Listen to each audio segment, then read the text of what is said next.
আমি গভীর দুঃখের সাথে লক্ষ্য করছি যে ক্রমেই কিছু কিছু সদস্যের মধ্যে আমি অসহিষ্ণুতা লক্ষ্য করছি। বক্তব্য কি আপনি দিবেন না আমি দেব? মাননীয় স্পিকার, এটা অশোভন, এটা অশোভন। শাহবাগ স্কোয়ারে বক্তৃতা দিয়ে পার্লামেন্টে বক্তৃতা দিয়ে এক কথা না। প্রথম কথা হচ্ছে নির্ধারিত আমি কাউকে উদ্দেশ্য করে বলি নাই। সংসদ অধিবেশন যেদিন থেকে বসা শুরু হয়েছে সেদিন থেকেই তিনি তুচ্ছ তাচ্ছিল্য করে সবাইকে বক্তব্য। উনি নিজেকে কি মনে করেন আমি বুঝতে পারি না। এমনকি তিনি সেই দুঃসাহস এখানে দাঁড়িয়ে তিনি দেখিয়েছেন, তিনি বলেছেন যে এই সংসদে তিনি শিক্ষকের ভূমিকা পালন করবেন। আমরা তার ছাত্র হওয়ার জন্য এখানে আসি নাই মাননীয় স্পিকার। সারাদিন দাঁড়ায় থাকতে পারবেন, আমিও দাঁড়ায় থাকি। মাননীয় স্বরাষ্ট্রমন্ত্রী আপনি প্রশ্নের উত্তর দেন, মাননীয় আর তাদের স্পিকার, দিকে তাকায় বক্তব্য দেবেন না। আপনি যদি আমাকে কথা address না করে বলেন। বলতে দেন। আজকে আমি সুস্পষ্টভাবে দায়িত্ব নিয়ে বলছি, এই পার্লামেন্টের সৌন্দর্য বিধানের জন্য উনাকে দুঃখ প্রকাশ করতে হবে এবং উনার বক্তব্য সংসদের এই কার্যপ্রণালী থেকে এক্সপাঞ্জ করতে হবে। যদি এইটুকু করে আমরা বসবো, না হইলে এখানে বসা অপমান নিয়ে আমাদের এখানে বসার কোনো প্রশ্নই উঠে না। মানে আজকে একই বক্তব্যে দুইবার উনি অ্যাটাক করে ফেললেন। আমার সঙ্গীরা তো মনে করে, আমি নিজেও মনে করি যে এইটা কালচারাল না, এইটা পার্লামেন্টারিয়ান ফ্যাসিজম। মাননীয় স্পিকার, আপনাকে ধন্যবাদ। মাননীয় স্পিকার, আমরা বর্তমান সময়ে আইন শৃঙ্খলা পরিস্থিতিতে উদ্বিগ্নতার সাথে লক্ষ্য করছি যে দিনে দুপুরে অস্ত্র ব্যবহার করে ছিনতাই হচ্ছে। আমরা লক্ষ্য করছি মানুষের ইচ্ছার ভিত্তিতে নির্বাচিত সংসদ সদস্যদের উপরে হামলা হচ্ছে। এমনকি সরকার দলের আইনুল হক সাহেব, এস.এম. জাহাঙ্গীর সাহেব, এমনকি স্বরাষ্ট্রমন্ত্রী মহোদয় যখন বিভিন্ন জায়গায় যাচ্ছেন সেখানে পর্যন্ত তাকে কেন্দ্র করে ভুয়া ভুয়া স্লোগান দেওয়াটাও তো আমরা লক্ষ্য করেছি। এই পরিস্থিতিটা তো শুধুমাত্র সরকার দলীয় সংসদ সদস্যদের সাথে না। এই সরকার দলীয় সংসদ সদস্য এবং বিরোধী দলীয় সংসদ সদস্যরা যখন হামলার শিকার হন, তার প্রেক্ষিতে যে মামলা হয়েছে সেই মামলাগুলোর কোনো আসামিকে গ্রেপ্তার না করে বরং তার প্রেক্ষিতে যে মিথ্যা ভুয়া মামলা দেওয়া হয়েছে সেই মামলায় ওই বিরোধী দলের নেতাকর্মীদেরকে গ্রেপ্তার করা হয়েছে। এই প্রসঙ্গে আমি মাননীয় স্বরাষ্ট্রমন্ত্রী পদক্ষেপ জানতে চাই। মাননীয় স্পিকার, ধন্যবাদ। মাননীয় স্বরাষ্ট্রমন্ত্রী। মাননীয় স্পিকার, পয়লা 1 মিনিট একটু আমি অমনোযোগী ছিলাম। কোন প্রসঙ্গে শেষের গুলা শুনেছি, কোন ঘটনায় বলেছেন যদি একটু বলতেন। আবার করেন প্রশ্ন, যেটুকু উনি বুঝতে পারেন না ওইটুকু, শুধু ফার্স্ট পার্ট। জি, মাননীয় স্পিকার, ধন্যবাদ। আমি প্রথমে বলেছিলাম যে দিনে দুপুরে প্রকাশ্যে অস্ত্র ব্যবহার করে সাধারণ মানুষের, নাগরিকের কাছ থেকে ছিনতাই হচ্ছে, রাহাজানি হচ্ছে। সেই ব্যাপারে বর্তমান স্বরাষ্ট্রমন্ত্রী কি ভূমিকা নিচ্ছেন এবং পরবর্তীতে সরকার দলীয় এমপি সহ বিরোধী দলীয় এমপিদেরকে যে হামলা শিকার হয়েছে, সেই হামলায় যে মামলা হয়েছে সেই মামলার আসামিদেরকে গ্রেপ্তার না করে বরং উল্টো যে মিথ্যা মামলা হয়েছে তার প্রেক্ষিতে সেই আসামিদেরকে গ্রেপ্তার করে যে আইনের শাসনের টোটাল কবরচনা করা হচ্ছে, এই ব্যাপারে বর্তমান স্বরাষ্ট্রমন্ত্রী পদক্ষেপ জানতে যাচ্ছে। স্বরাষ্ট্রমন্ত্রী। শাহবাগ স্কোয়ারে বক্তৃতা দিয়ে পার্লামেন্টে বক্তৃতা দিয়ে এক কথা না। প্রথম কথা হচ্ছে নির্ধারিত আমি কাউকে উদ্দেশ্য করে বলি নাই। আমি কাউকে বললেন আমি তো আপনারা কথা বলার সময় কথা বলি নাই। মাননীয় স্পিকার, আমি আপনার শেল্টার চাচ্ছি। মাননীয় বিরোধী দলীয় সদস্যবৃন্দ, আপনারা অনুগ্রহ করে স্বরাষ্ট্রমন্ত্রীর বক্তব্য শুনবেন।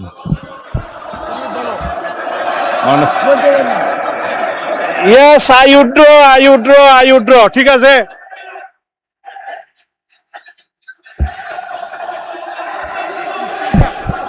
মাননীয় স্পিকার, অনুগ্রহ করে বসুন, স্বরাষ্ট্রমন্ত্রীর বক্তব্য শুনুন। মাননীয় স্পিকার,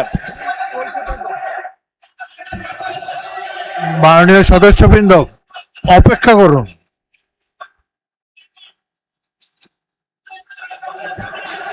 মাননীয়, 1 মিনিট বসুন। মাননীয় সদস্যবৃন্দ বসুন। বসুন। মাননীয়, জাস্ট হোল্ড অন প্লিজ, আমার কথা শুনুন, লিসেন টু মি। মাননীয় সদস্যবৃন্দ, বলো।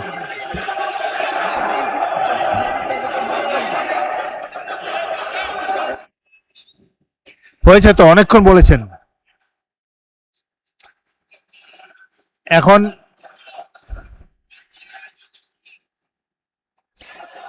আপনারা অনুগ্রহ করে বসুন, অনুগ্রহ করে নিজের আসনে বসুন।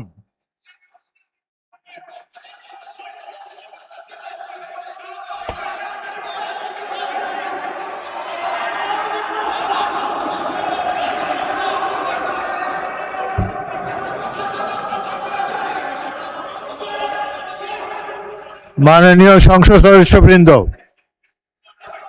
আপনারা অনুগ্রহ করে বসুন, অনুগ্রহ করে নিজ নিজ আসনে বসুন। কথা বলার তো অনেক সুযোগ আপনাদেরকে দিচ্ছি, এইভাবে ঢালাও না বলে মাইকে বললে তো সবাই শুনতে পায়। আপনাদেরকে সুযোগ দেওয়া হবে, যখন সুযোগ পাবেন মাইকে বলবেন। আরেকটি কথা আমি বলতে চাই, যেখানে আপনাদের বিরোধী দলের চিফ হুইপ দাঁড়িয়েছে, সামনের সারির সদস্যবৃন্দ দাঁড়িয়েছে, তখন অনুগ্রহ করে পিছনের সারি থেকে বক্তব্য দেবেন না। আপনাদের নেতারা কি বলে সেটা শোনার চেষ্টা করবেন। একটু ধৈর্য ধরে অপেক্ষা করুন, প্রচুর সুযোগ আছে আপনাদের জন্যে। এই সংসদে বক্তব্য দেওয়ার প্রচুর সুযোগ আছে, আপনারা নিশ্চয়ই লক্ষ্য করেছেন। এটা তো আওয়ামী লীগের আমল না, এখানে আপনারা ইচ্ছা মতো সরকারকে ক্রিটিসাইজ করতে পারছেন। আরেকটি,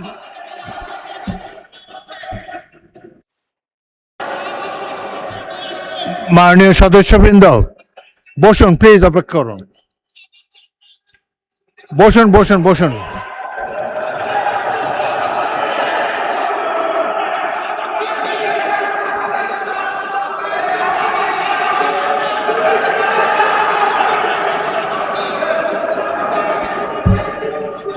অনুগ্রহ করে নিজের নিজের আসনে বসুন।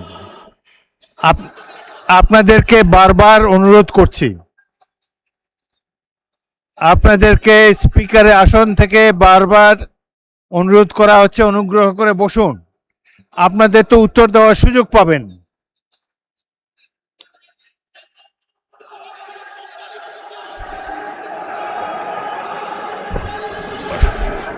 শোনেন,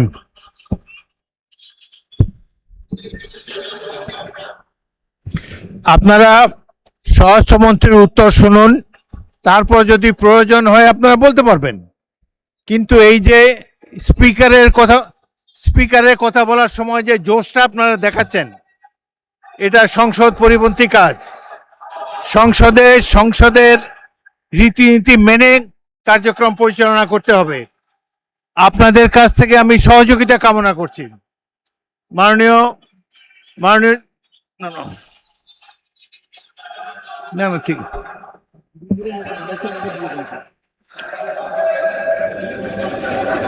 আপনার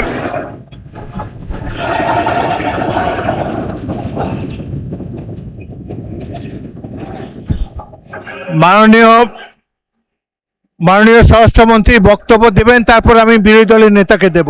আপনি বসুন। মাননীয় স্বরাষ্ট্রমন্ত্রী, আপনি বক্তব্য দেন, তারপর আপনি বলবেন। বিরোধী দলের নেতা অপেক্ষা করুন, তার বক্তব্যটা শেষ করুন, তারপর আপনি বলবেন। আপনাকে ফ্লোর দেব।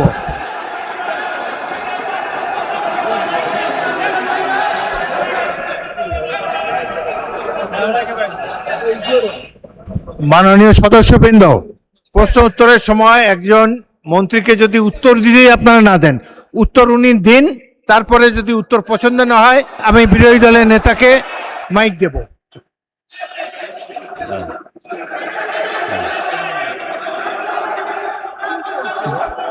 মাননীয় স্বরাষ্ট্রমন্ত্রী, আপনি আমার দিকে তাকিয়ে কথা বলেন। আমি তো কথা বলতে, মাননীয় স্পিকার, না, বলেন বলেন। আমার যে শব্দ চয়নে তাদের আপত্তি আমি ভাই সংক্ষেপে বলেন, সংক্ষেপে বলেন। সেটার জবাব তো আমি দিতে পারবো। আপনি জবাব আমি দেন। মিন করেছি এটা জাতীয় সংসদ। মাননীয় সদস্য সারাদিন দাঁড়ায় থাকতে পারবেন, আমিও দাঁড়ায় থাকি। মাননীয় স্বরাষ্ট্রমন্ত্রী, হ্যাঁ, মাননীয় স্বরাষ্ট্রমন্ত্রী, আপনি প্রশ্নের উত্তর দেন, মাননীয় আর তাদের স্পিকার, দিকে তাকায় বক্তব্য দেবেন। আপনি যদি আমাকে কথা address না করে বলেন। বলতে দেন তাহলে কিসের বাক স্বাধীনতা? আপনি আমাকে অ্যাড্রেস করেন, বলেন। না, আমি আপনার দিকেই তাকিয়ে কথা হ্যাঁ, বলছি। বলেন, সংক্ষেপে মাননীয় বলেন। স্পিকার, আমাদের এখানে প্রশ্ন যেমন স্পেসিফিক করতে হয়, এই সংসদে সম্পূরক প্রশ্নও একই রকম করতে হবে। আমি যদি কথা নাই বলতে পারলাম, এটাই যদি ডেমোক্রেসি আপনি হয়, উত্তর দেন, মাননীয় আমি সদস্য কি উত্তর দেন। শুনতাম? কেউ তো শুনছেন। আপনি উত্তর দেন, প্রশ্ন যে করেছে তার তিনি- উত্তর দেন। প্রথমে বলেছেন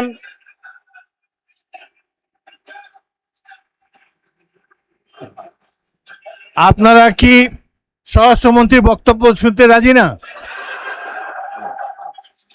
স্বরাষ্ট্রমন্ত্রীর বক্তব্যের পর আমি বিরোধী দলের নেতাকে দেব। কোথায় চিন্তায় হয়েছে বলতে হবে। কোথায় মাননীয় তার সদস্যবৃন্দ, বিরুদ্ধে আপনারা 2 মিনিট ধৈর্য ধরে অপেক্ষা করুন। আসমানের উপর কথা জুড়ে দিতে হবে না। মাননীয় স্বরাষ্ট্রমন্ত্রী, আপনি জবাব দেন। মাননীয় স্পিকার, নূতন কোথায় বিরোধী দলীয় কোন এমপির মামলায় আসামি গ্রেপ্তার হয় না সেটা স্পেসিফিক প্রশ্ন দরকার। বলেন, তারপর বলেন। এবং কোথায় চিন্তায় হয়েছে আসামি গ্রেপ্তার হয় নাই সেটার স্পেসিফিক বর্ণনা দরকার। শুধু হাওয়াই ভাবে যদি বলা হয়, আমভাবে যদি বলা হয় যে এই সমস্ত হচ্ছে, প্রতিকার কি? বিরোধী দল এমপির উপর হামলা হচ্ছে, প্রতিকার কি? স্পেসিফিক কোশ্চেন করতে হবে। সেই জন্য বলছি এটা মহান জাতীয় সংসদ, বাইরের বক্তৃতা এখানে চলে না। ওকে, ধন্যবাদ। স্পেসিফিক প্রশ্ন করতে ধন্যবাদ, হবে, মাননীয় specific স্বরাষ্ট্রমন্ত্রী। উত্তর দিতে হবে। মাননীয় That was my intention. Enough. Thank মাননীয় বিরোধী দলের নেতা।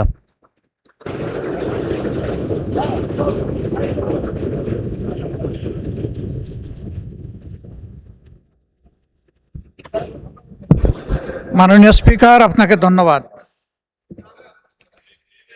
আমাকে আগে সুযোগ দিলে ওনার কথাটা শুনতে পেতাম।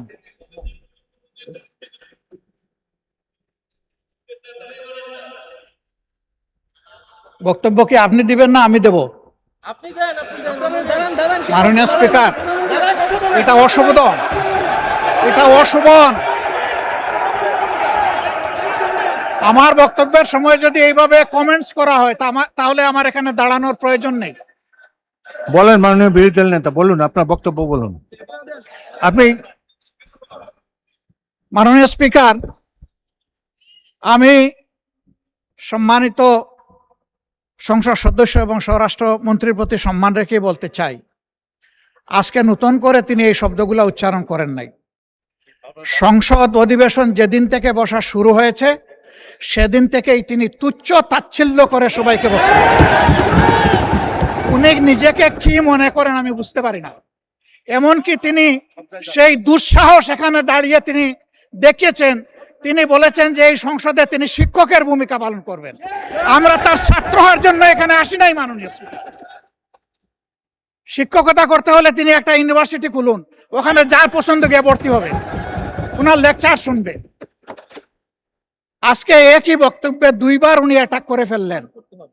আমার সঙ্গীরা তো মনে করে, আমি নিজেও মনে করি যে এইটা কালচারাল না, এইটা পার্লামেন্টারিয়ান ফেসিজম। এটা হওয়া উচিত না।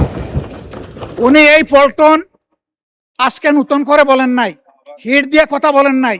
আজকে আমি সুস্পষ্টভাবে দায়িত্ব নিয়ে বলছি, এই পার্লামেন্টের সৌন্দর্য বিধানের জন্য উনাকে দুঃখ প্রকাশ করতে হবে এবং উনার বক্তব্য সংসদের এই কার্যপ্রণালী থেকে এক্সপাঞ্জ করতে হবে। যদি এইটুকু করে আমরা বসবো, না হইলে এখানে বসা অপমান নিয়ে আমাদের এখানে বসার কোনো প্রশ্নই উঠে না। মানে আপনাকে ধন্যবাদ। মাননীয় সদস্যবৃন্দ, জাতীয় সংসদ জনগণের আশা আকাঙ্ক্ষা প্রতিফলন করার জন্য সবাই আমরা দায়িত্ব পালন করছি। সংসদ দেশের গর্ব, জনগণের প্রতিষ্ঠান, হাউস অব দি পিপল। এই প্রতিষ্ঠান পরিচালিত হয় কিছু আইন কানুন রীতি নীতি অনুসারে। বিশেষ করে রুলস অফ প্রসিডিওর যদি ফলো করা না হয় তাহলে সংসদ কার্যকর থাকে না। আমি গভীর দুঃখের সাথে লক্ষ্য করছি যে ক্রমেই কিছু কিছু সদস্যের মধ্যে আমি অসহিষ্ণুতা লক্ষ্য করছি। জাতীয় সংসদ 5 বছরের জন্য নির্বাচিত হয়েছে। এখানে প্রত্যেকেরই কথা বলার স্বাধীনতা আছে। আপনারা সরকারি দলকে, বিরোধী দলের যেটা দায়িত্ব, সরকারের নানা ধরনের ত্রুটি বিচ্যুতি সম্পর্কে আপনারা সঠিকভাবে বক্তব্য রাখছেন, আরও ভবিষ্যতে রাখতে পারবেন। কিন্তু একজন মন্ত্রীকে তার বক্তব্য তো শেষ করতে দিতে হবে। একজন মন্ত্রী তার বক্তব্য শেষ করার পরে আবার আপনারা দাঁড়ালে আমি পয়েন্ট অফ অর্ডারও দিতে পারি, পরবর্তী প্রশ্ন উত্তর পর্ব তো জারি রয়েছে। সুতরাং কথা বলার সুযোগ এবং স্বাধীনতা আপনাদের রয়েছে। কিন্তু আমি দেখলাম যে বিরোধী দলের নেতা দাঁড়ালো, পিছন থেকে বেশ কয়েকজন দাঁড়িয়ে, তাদেরকে বসানোই যায় না। সংসদে তো কথা বলার জায়গা, কথার মাধ্যমে, যুক্তির মাধ্যমে অপর পক্ষের বক্তব্যকে খণ্ডন করা যাবে। তো আজকে যে কথা মাননীয় বিরোধী দলের নেতা বলেছেন সেটি আমি পরীক্ষা করে দেখব। যদি অসংসদীয় কিছু থাকে তাহলে সেটাকে এক্সপাঞ্জ করা হবে, কিন্তু কথা বলার স্বাধীনতা হরণ করবেন না। আপনারা যে কজন আছেন তার 2 গুণ 3 গুণ এই পাশে আছে। সুতরাং শব্দ করে